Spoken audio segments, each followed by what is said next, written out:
is a Wednesday. Starting to percolate. Very exciting. Live in Los Angeles. It's The Herd. Wherever you may be and however you may be listening, thanks for making us part of your day. J-Mac, Deshaun Jackson, the former All-Pro receiver, funny guy, is going to stop by our show today. Really like Deshaun Jackson. Nick Wright next hour, top of it. I was going to start the show today, and it was kind of negative, so I inserted a positive story as our second story, because yesterday I kind of brought the hammer, and that's not who I am. It's just not out of character for you, for sure.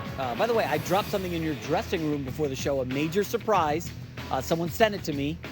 I don't know if it's a fan or not, but I think you'll like it. So just something to look forward to. Well, let's scurry through this first segment so I can go check it out. So sources this morning, star receiver CeeDee Lamb says, I'm not showing up to Cowboy camp. Go ahead and find me. I think because of their scarcity of weapons, they just don't have much offensively right now. He's going to get his money in a new contract. And then I think by the end of the year, they'll pony up the Brinks truck for Micah and Dak. Listen, the last 8 seasons have been pretty good for the Cowboys. Pretty good. Better than most. 4 division titles, 5 playoff appearances. A couple playoff wins in 8 years isn't enough. But I think this season marks the slow, steady decline of the Cowboys. And you thought you'd seen the worst of it. Dak, in his prime still, probably late prime, will keep you relevant. He's a B-plus quarterback. But they are going to, and it'll start with CeeDee Lamb's contract, get absurdly top-heavy. That's why they couldn't spend any money. They're too top-heavy now in free agency. There's 2 factors that really play into this steady decline. The NFC was weak and wide open for the last several years, and they couldn't take advantage of it. Now San Francisco, Detroit, and Philadelphia are loaded, have much better rosters than the Cowboys. The Rams and the Packers have much better young talent. Atlanta, with Kirk Cousins, more good players offensively in an offensive league than Dallas. And watch out, because Chicago and Washington could both have star young quarterbacks on rookie contracts for the next 4 years, as Dak is making Mahomes money and limiting the Cowboys. I looked at their schedule this morning. There are 4 games they should be heavily favored. The Giants twice. New Orleans and Carolina. Probably favored over Tampa too, but it's close. Outside of that, every other game is a coin flip and very losable. And in most instances, in this offensive league, the teams they play have more good weapons. This is what happens when an 81-year-old man, Jerry Jones, sees himself as the general manager, and because he is front and center, he has leaned on very vanilla coaching. Parcells and Jimmy Johnson worked, and they're gone. It's been Jason Garrett, it's been Mike McCarthy, both capable, but in situational football moments, did you trust either? So the schedule is tough. They're going to get absurdly top-heavy. CeeDee Lamb probably wins this holdout. Their draft was graded as average. They're clearly rebuilding the offensive line. I'd call it uninspiring, and they didn't spend a nickel in free agency. This, to me, marks the beginning of a slow, steady decline for Dak's big money years, and I presume he'll sign a 4-year deal in the Patrick Mahomes range. Mark Sanchez yesterday sees the same issues. Think about the difference between maybe Dak and the Cowboys his rookie year and the talent he had around him, the other explosive players. Who's going to help this team elevate suddenly, and where are the weapons? Who am I throwing to? Who's keeping the defensive coordinators up at night like, dang, what are we going to do about this guy? And that's, those are tough questions to ask going into a season. You want to have those things shored up. So I think the lack of depth is going to be tough, and this is going to be a lot on Dak's plate. Now some positive stories. Aaron Rodgers, poking the media, showed up yesterday to camp wearing an Egyptian cat T-shirt. That's where he spent his time as he missed OTAs. Many of you think I root against Aaron Rodgers, but I'll give you a little behind-the-rope truth. Because of the battle we're going to have between Trump, J.D. Vance, and Kamala Harris, and whoever her VP pick is, Fox News, MSNBC, and CNN are going to have huge ratings in September, October, and November. That won't be good for me or ESPN or anybody hosting a sports talk show. So what do we need to survive until early November? We'll be fine in mid to late November, December, January, February. People will be exhausted by political talk.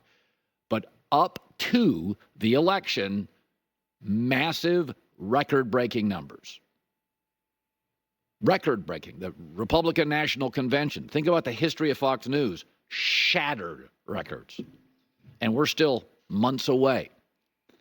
There are 4 stories that can go a long way in keeping our little telecasts interesting. Number 1, Caleb Williams hits in Chicago. Major market, iconic brand. He looks a little like Mahomes. Suddenly they're scoring points, and for the first time in all of our lives, Chicago is a dynamic offense with the next Patrick Mahomes. I think it's possible he'll make rookie mistakes, but Cole Kmet, Keenan Allen, Roma Dunze, DJ Moore, DeAndre Swift, a better-than-you-think offensive line. Not a great defense in that division with Minnesota, Green Bay, or Detroit. It's possible. Is it probable? That would help us. Number 2, Jim Harbaugh and the Chargers with Justin Herbert start quickly. That's probable. The NFL did Jim Harbaugh solid. They opened with the Raiders in Carolina, arguably the 2 worst teams in the league. If you look at their schedule, a 6-1 start is not out of the realm of possibility. Again, big market, star coach, quiet but a star quarterback. That would help us. The third story that would probably do us some favors, the Dallas Cowboys implode. I mean, it beats them being pretty good again. Mike McCarthy blows a couple of early games with situational clock management snafus. Dak is fine, but maybe the holdout, a lot of noise. They lose a game they should win, and Dallas is rolling downhill. That probably for us is very, very good content. And number 4, Aaron Rodgers, chest out, mocking the media, crushes. He beats Josh Allen in the first encounter. The NFL schedule is a lot of Aaron, and whether it's talking to Joe Rogan, it's talking to his friends, he's a little cocky, a little aloof, but he has got his chest out. He's playing great. The offensive line comes together. Mike Williams, talented, stays healthy. And you look up, and the New York Jets are 6-1 through 7 weeks, heading into late October and early November. If those 4 things happen, and if you look at the schedule, they're all very probable, then we've got ourselves a fighting chance. A fighting chance. This will be probably the most challenging September and October ever.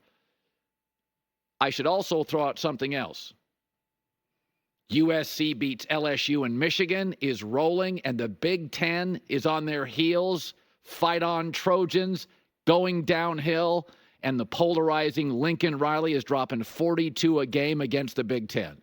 Okay, that may not happen, but that'd be a nice one too.